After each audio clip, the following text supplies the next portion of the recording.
En este domingo, al iniciar la 12ª semana del tiempo ordinario, la Iglesia nos invita a reflexionar en el texto de Marcos 4, 35 al 41. Les leo el texto. Un día, al atardecer, dijo Jesús a sus discípulos: «Vamos a la otra orilla». Y dejando a la gente se lo llevaron en la barca como estaba. Otras barcas lo acompañaban. Entonces se levantó una fuerte tormenta y las olas rompían contra la barca hasta casi llenarla de agua. Él estaba a popa, dormido sobre un almohadón. Lo despertaron diciéndole: «Maestro, ¿no te importa que nos hundamos?». Se puso de pie, increpó al viento y dijo al lago: «Silencio, cállate». El viento cesó y vino una gran calma. Y él les dijo: «¿Por qué son tan cobardes? ¿Acaso no tienen fe?». Se quedaron espantados y se decían unos a otros: «¿Pero quién es este? Hasta el viento y las aguas le obedecen». El relato de hoy nos va a enseñar acerca de la fe que debemos tener para seguir a Jesús. Veamos el contexto. Lo que está detrás del relato de hoy es la evangelización de los paganos. Pues cuando Marcos escribió su evangelio hacia el año 70 después de Cristo, la iglesia estaba viviendo las alegrías y dificultades de la evangelización de los pueblos. Y en el texto de hoy, la iglesia, es decir, todos nosotros, está representada por la barca. Y lo que Marcos pretende es animarnos a seguir adelante en medio de las dificultades e invitarnos a confiar plenamente en el Señor. El relato inicia diciéndonos que aquel mismo día, al caer la tarde, al anochecer, Jesús había estado todo el día enseñando al pueblo en parábolas, a orillas del lago, algunos aspectos del reinado de Dios. En concreto les contó un par de parábolas tomadas de la semilla. Y al terminar sus enseñanzas, ya estaba anocheciendo. Entonces Jesús invita a los suyos a ir a la otra orilla, diciéndoles: «Pasemos a la otra orilla». La otra orilla representa a los pueblos extranjeros, a todas esas naciones fuera de Israel que no han escuchado hablar del reinado de Dios. Y pasar a la otra orilla señala la tarea o misión de la iglesia de ir a los diversos pueblos a anunciar la buena noticia. Entonces, dice el texto, ellos dejaron a la gente y se pusieron en camino. Lo primero que hay que hacer para ayudar a Jesús a anunciar la buena noticia es dejar apegos, afectos, ataduras, comodidades, y así quedar libres para el trabajo. Y entonces, dice el texto, lo llevaron en la barca tal y como estaba. La barca ha sido siempre el símbolo de la iglesia y la ha representado. La iglesia es la barca de Pedro, y en la barca están Jesús y sus discípulos. En la barca estamos todos los bautizados, todos los que queremos seguirlo. Y es en la barca en donde los discípulos se convertirán en pescadores de hombres. Y al decirnos que se lo llevaron tal y como estaba, indica la premura de la iglesia por anunciar la buena noticia. No hay tiempo que perder, hay que hacerlo ya. Pero el texto también dice que otras barcas lo acompañaban. Si la barca de Pedro representa a la iglesia, en donde están los discípulos con Jesús, las otras barcas pueden aludir a otras iglesias no católicas que también desean colaborar para que Dios reine. Pero estas iglesias deberían acompañar la misión de Pedro e ir en la misma dirección. Y entonces, puestos ya en camino, Marcos nos dice que se levantó una fuerte tempestad. Si la barca representa a la iglesia, la tempestad que se levanta representa las dificultades que encuentra la iglesia en su trabajo de anunciar la noticia del reinado de Dios. Y aquí no es cualquier tormenta, sino una fuerte tormenta. Es decir, alude a los serios problemas y dificultades que debe enfrentar la iglesia. Sucede que las fuerzas del mal siempre van a querer impedir que la iglesia anuncie y difunda la buena noticia del reinado de Dios. Y en su intento van a difamar y calumniar a la iglesia y van a tratar de acusarla, presionarla, perseguirla y anularla. Esas olas invasoras que entraban en la barca señalan la fuerza de la persecución. Y el hecho de entrar en la barca muestra que el mal se infiltra hasta dentro de la misma iglesia.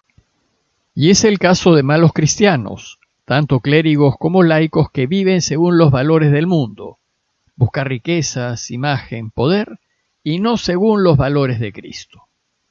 El proceder de estos malos cristianos atenta directamente contra el mensaje mismo de la iglesia y la deja mal parada.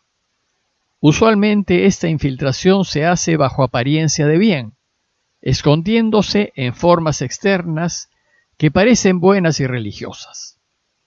Nosotros debemos distinguir a partir de la consecuencia de vida del cristiano y no por las formas o apariencias o por el cargo, pues esto último no indica nada.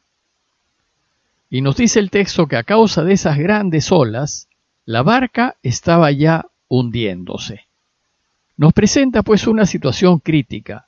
La iglesia y su misión están en peligro de naufragar. Solo queda volverse al Señor y pedir su ayuda. Pero el relato dice que Jesús, en medio de la tormenta, estaba durmiendo. Ni el bamboleo de la barca ni las olas que la inundaban lo habían despertado. ¿Cómo puede Jesús dormir en una situación así? ¿Cómo puede dejar que su iglesia esté a punto de naufragar? ¿Cómo puede dejar que nos encontremos metidos en problemas? Ellos entonces, desesperados, lo despertaron. Y llenos de miedo, le reprocharon su desentendimiento. Maestro, ¿no te importa que nos hundamos? Pero aquí, el dormir del Señor no indica indiferencia, pues Él estaba en la misma barca y se encontraba en el mismo peligro que ellos de perecer. Su dormir sirve aquí para dar paso a la enseñanza que nos quiere transmitir. Pues aunque Jesús parezca indiferente a las dificultades que sufren sus amigos, por supuesto que le importa lo que les pase y lo que le pase a su iglesia. Más aún, sabemos ya que dio su vida para que vivamos. Sin embargo, hay que volvernos a Él y despertarlo con nuestras oraciones, pues sin Él no podemos hacer nada. Él siempre se levantará e intervendrá, pues jamás dejará que su iglesia se hunda. Nunca dejará que los que somos de los suyos perezcamos. Es de notar que en la antigüedad las aguas agitadas y violentas representaban al mal. Y aquí el Señor se va a enfrentar contra los poderes del mal cuando éstos pongan en peligro la vida de los suyos.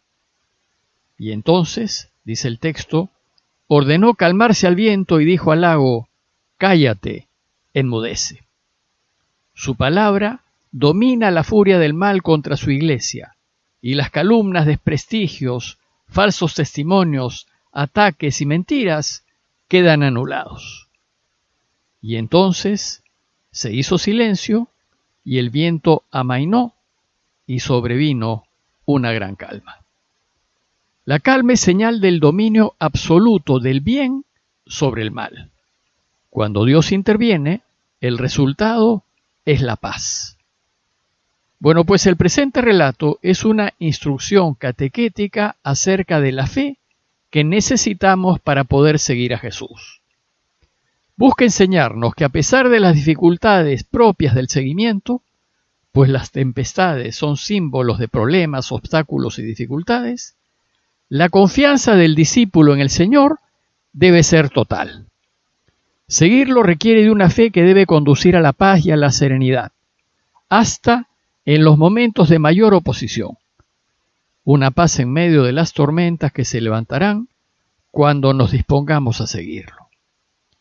A veces parecerá que Dios está dormido y como desentendido de lo que nos sucede, e incluso parecerá que no hace caso a nuestras oraciones. Pero no es así. Debemos confiar que Él está siempre con nosotros, aunque a veces claramente no lo sintamos. Pues sin la certeza de saber que Dios nos quiere y que nunca nos dejará, no podremos hacer frente a la oposición que vayamos a sufrir por ser justos y veraces. Una vez calmado el mar, Jesús se dirige a los suyos con un par de preguntas. Primero les pregunta, ¿y por qué son tan cobardes? Jesús es duro con los suyos, los llama cobardes y les reprocha su cobardía. El cobarde es aquel sin valor ni espíritu para afrontar situaciones peligrosas o arriesgadas. Es aquel que se queda paralizado por el miedo, aquel que se deja dominar por el mal espíritu, pues el miedo es del mal espíritu, en vez de confiar en Dios. Y luego les pregunta, ¿aún no tienen fe? Pues la cobardía es expresión de falta de fe. ¿Cómo es posible que después de todo lo que hemos visto que Dios ha hecho con nosotros todavía no confiemos en Él? A la luz del actuar de Dios en nuestras vidas, nuestra fe en Él debería ser total. El relato concluye diciéndonos que ellos se llenaron de gran temor, se espantaron. Temor no significa aquí miedo, aquí significa asombrarse ante la omnipotencia de Dios.